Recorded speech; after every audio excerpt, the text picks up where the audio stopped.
Hi friends, मैं हूं राजे आलम और आज पढ़ने वाले हैं हम लोग एक्सरसाइज 4.3 का क्वेश्चन नंबर 6 एनसीईआरटी मैथ्स का। क्वाड्रेटिक इक्वेशन है, ये द्विघात समीकरण है, ये वर्ड प्रॉब्लम है। कुछ क्वेश्चंस इसमें दिए हुए हैं 4.3 में जो ऐसे कहानी की तरह लिखा रहता है और उसको हम द्विघात समीकरण बना करके फिर x का मान निकालते हैं और जो पूछा गया रहता है वह x को मान करके जितना x का वैल्यू आता है वह हो जाता है। पढ़ते हैं इसको और इसे सॉल्व करते हैं। पहले कह रहा है कि एक आयताकार खेत का विकर्ण उसकी छोटी भुजा से 60 मीटर अधिक लंबा है। पहले इतना ही पढ़िए। एक खेत कैसा है? आयताकार है।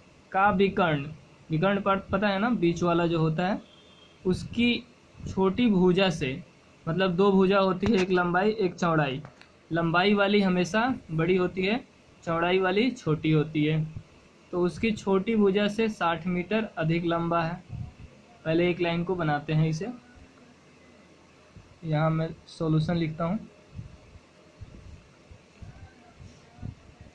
कह रहा है एक आयताकार खेत का विकर्ण। आयताकार खेत कैसा होगा हमारा?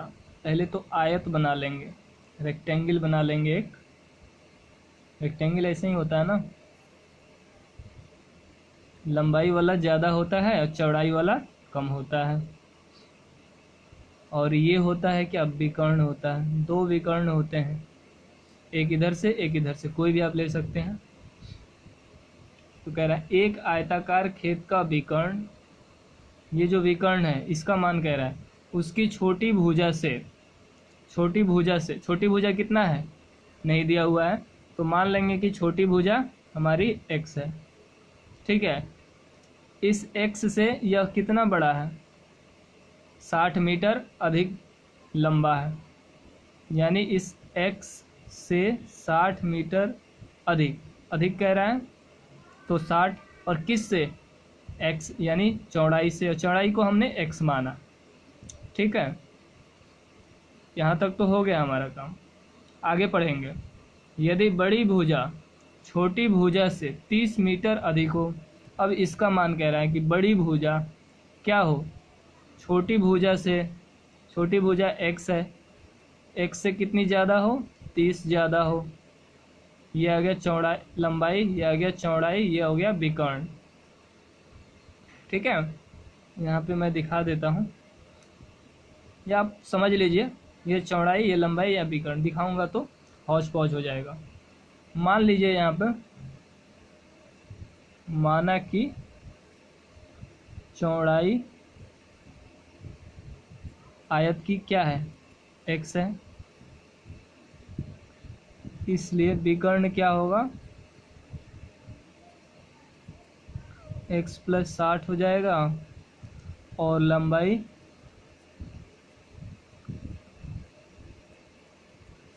x + 30 हो जाएगी, इस तरह से।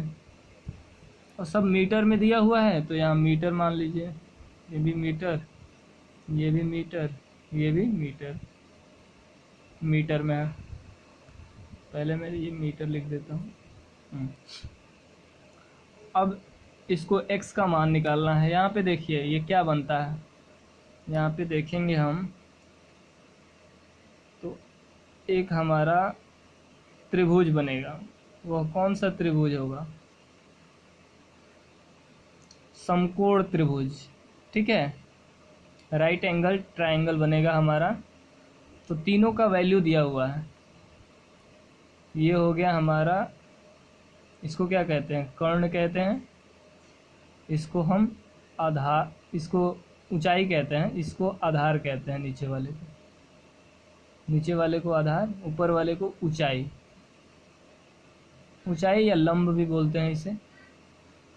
ठीक है, अब इसको देखेंगे तो इसी तरह होगा। और इसका क्या फार्मूला होता है? इसका फार्मूला होता है कर्ण का स्क्वायर बराबर दोनों का जोड़ का स्क्वायर, आधार का स्क्वायर प्लस ऊंचाई का स्क्वायर। ठीक है, तो यहाँ पे क्या दिया हुआ है वैल्यू, वो डाल देंगे, हम लिख देंगे। इसलिए पाइथागोरस प्रमेय से पाइथागोरस प्रमेय, नहीं भी लिखेंगे तब भी चलेगा। पाइथागोरस प्रमेय से ऐसे भी डायरेक्ट लिख सकते थे हम। कर्ण का स्क्वायर, कर्ण का मान क्या है, x प्लस 60 का स्क्वायर इज इक्वल टू दोनों का जोड़, आधार का स्क्वायर, आधार क्या है x प्लस 30, सबका स्क्वायर, एक का नहीं सबका स्क्वायर, प्लस ऊंचाई का स्क्वायर, ऊंचाई क्या है x है। बस इसको तोड़ लीजिए, आ गया आपका आंसर।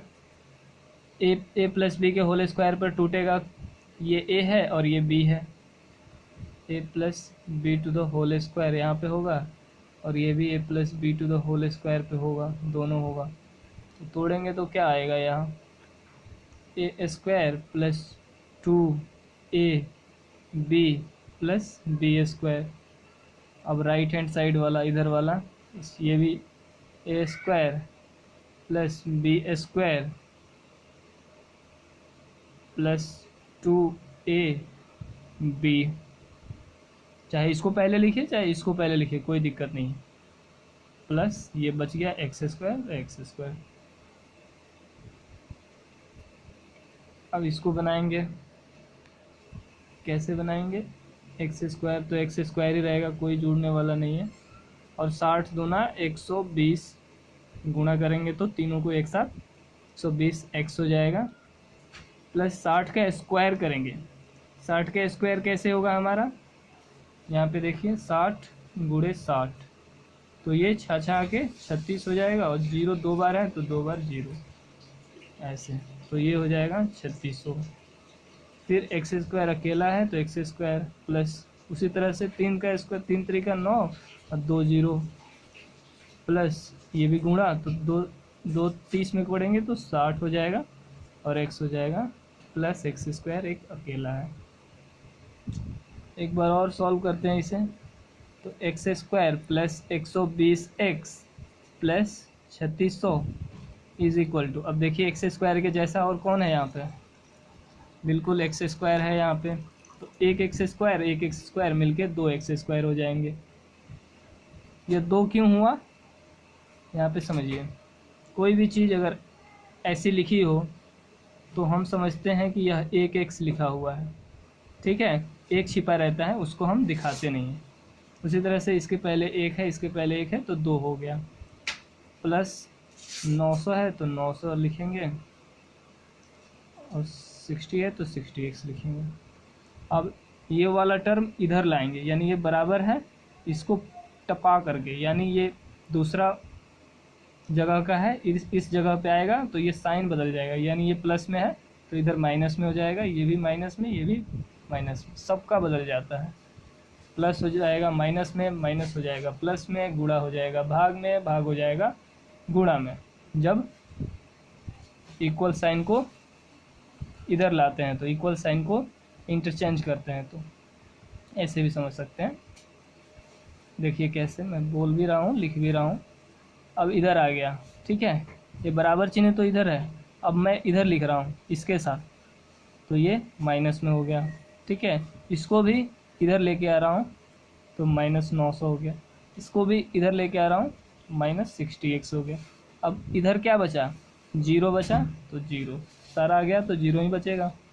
अब देखिए कौन कौन एक साथ जुटेगा, ये एक्स स्क्वायर वाला इसके साथ, तो यहाँ 1 है, यहाँ -2 है, कितना होगा, 1 - 2 -1 होता है।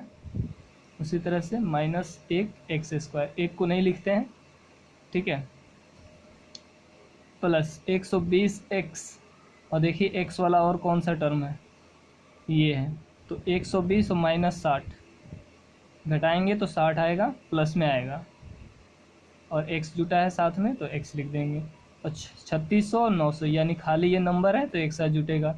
3600 में से 900 जाएगा तो कितना बचेगा, 36 में से 10 जाएगा तो 26 बचता है, लेकिन यहाँ 9 जा रहा है तो 2700 बचेगा, ऐसे इज इक्वल टू 0। अब यहाँ से माइनस हम हटा देते हैं हमेशा, तो जो यहाँ से अगर माइनस हटाएंगे तो यहाँ सबका साइन बदल जाएगा, यानी सबका साइन हम बदल रहे हैं। तो ये प्लस कर दिए, ये माइनस कर दिए, ये भी माइनस कर दिए। अब बन गया द्विघात समीकरण। ठीक है, अब फॉर्मूला लगा देंगे यहाँ पे, x का मान निकल जाएगा आपका। आइए उधर लिखते हैं, ये लिख लिया हमने। अब ये द्विघात बन गया, इसको किसी भी तरीके से आप बना दीजिए, चाहे तो गुणनखंड विधि से बनाइए, चाहिए तो आप सूत्र लगा करके बना दीजिए, चाहिए तो पूर्ण वर्ग बना करके, यानी तीनों तरीके से हम बना सकते हैं। सबसे आसान होता है सूत्र लगा करके, सूत्र लगा दीजिए। तो सूत्र क्या होता है, minus B plus minus root B square minus 4ac upon 2 into A. Value डाल दीजिए, b के जगह पे क्या है, -60 है, प्लस माइनस के साथ लेते हैं, ये याद रखना है। माइनस यहाँ पे 1 है ऑलरेडी, ये b के जगह क्या है, -60 है, तो माइनस लिख दिए। प्लस माइनस रूट b की जगह -60 है, टोटल का होल स्क्वायर है, -4 है इंटू a का मान 1 है, c का मान माइनस के साथ -2700 है। ठीक है, अपॉन 2 इंटू ए का मान 1 है। इसको सॉल्व कर लेंगे, ये माइनस माइनस प्लस हो जाता है, क्यों, क्योंकि दोनों गुणा में है। और प्लस माइनस रूट अंडर, और 60 का होल स्क्वायर, 60 इंटू 60 करेंगे तो कितना आएगा,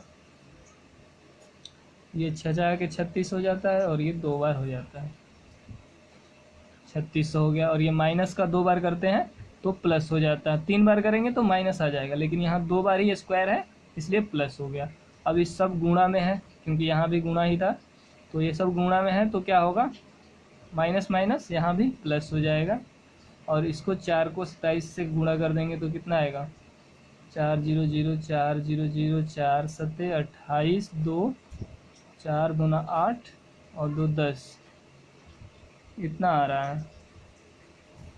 फिर से करते हैं, 4 0 0 4 0 0 4 7 28 के 8 हासिल 2 और 4 2 8 2 10 अपॉन 2। अब इसको जोड़ देंगे, 60 प्लस माइनस जोड़ेंगे तो कितना होगा, यहाँ जोड़ लीजिए आसानी से, 3 6 0 0, तो ये होगा 0 0 814 के 4 3 हासिल 4 और 1, तो यहाँ आ रहा है 144 पर 00।